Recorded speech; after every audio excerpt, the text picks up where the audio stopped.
Hey guys, and welcome to another video. Today I'm going to open up this Deoxys box as well as these Lost Origin packs, and you can see my beverage of choice.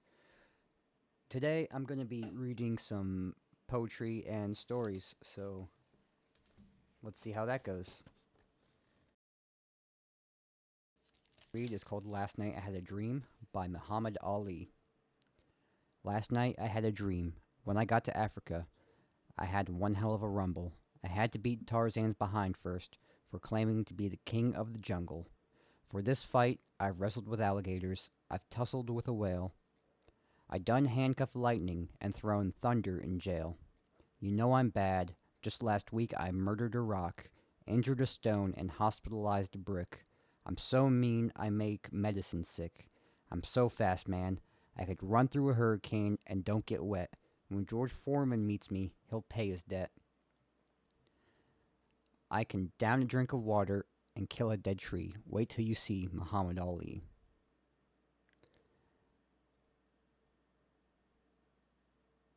There lived a great man named Joe. There lived a great man named Joe, who was belittled by a loudmouth foe. While his rival would taunt and tease, Joe silently bore the sting, and then fought like a gladiator in the ring. Alright, this next one's a silly little story that I get a kick out of every time I read it. So I'll just dive straight into it. Recently, my boyfriend of 2 years became an avid Pokemon fan. We both share an intellectually similar sense of humor where our laughter thrives on puns, references, and inside jokes. In a quest to spice up our bedroom activities, he thought it would be funny to make Pokemon puns mid-sex, which honestly kills off the mood for me, but I do not wish to ruin his moment. Since he is not in us, I'll just openly say it. During one of our recent sessions, foreplay began with going something along the lines of, "Baby, your native Jigglypuff's lymph ready to put my Charmander inside of you." I wasn't a huge fan of it, but nevertheless tuned it out and sex commenced.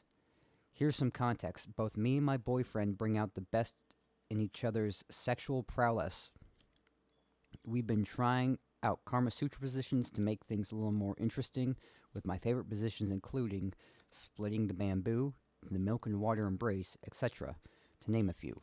According to Google, there's something along the lines of 245 to 300 of these positions, and ever since he became an avid Pokemon fan, he would begin every session by claiming that we gotta catch 'em all, try all 245 of the positions. We used to play pop music in the background, but ever since the Pokemon thing, all he does is blast the Pokemon theme song on a loop. When it comes to the part where it goes, I will travel across the land searching far and wide. Each Pokemon to understand the power that's inside. He points to my nether region and goes down on me, every once in a while raising his head to ask if I had Squirtle. It's been so frustrating that every session ends with me completely losing every ounce of sexual energy I once had, even though Pokemon means the world to him.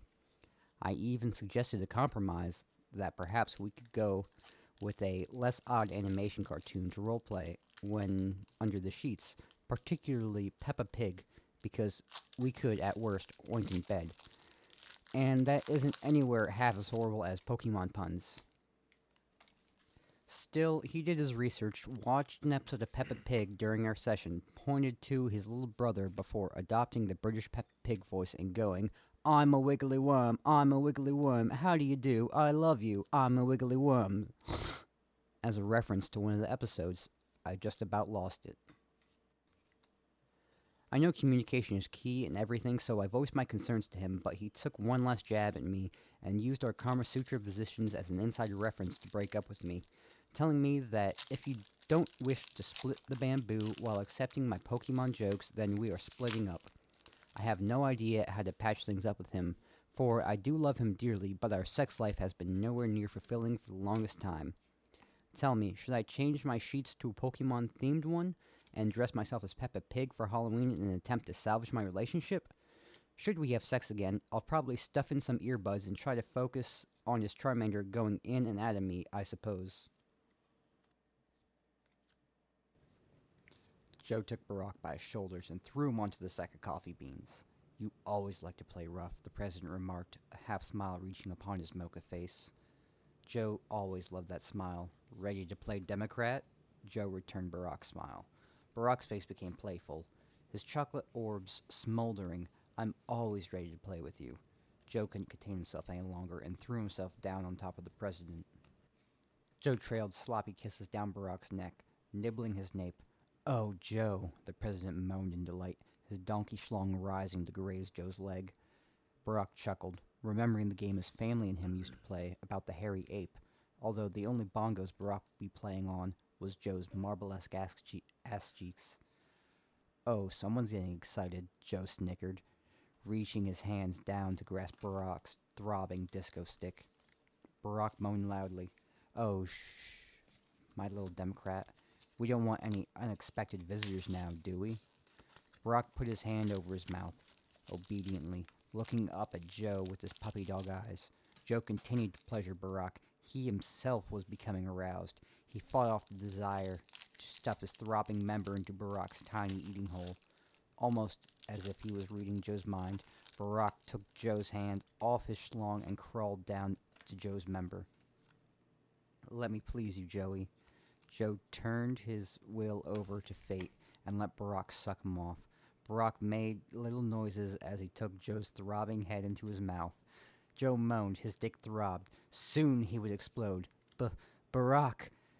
Joe couldn't hold back any longer, and he let his load all over Barack's face. Looks like you couldn't take our little playdate, Barack snickered. My turn. The spark in his orbs told Joe he was gonna get it good, and turned over to the Viejo Salinas cheeks, the butt ones. Barack took Joe's hips in his hands, whispered into Joe's ear, time for the president to pass some laws. Barack thrust wildly into the vice president's smoking hole. I can't hold it in, Barack screamed, letting his load seep into Joe's insides. Wow. Joe laid next to a spent Barack, looking into each other's orbs. They fell asleep, not even bothering to put on clothes. Alright guys, I hope you enjoyed those stories and that poem. If you guys have any suggestions of bad stories, weird stories, funny stuff, feel free to send it my way and I'll read it in another video. But other than that, if you liked it, please subscribe, like, comment, dislike it, all that happy good stuff. And I hope you have a great day, and I'll see you next time. Bye.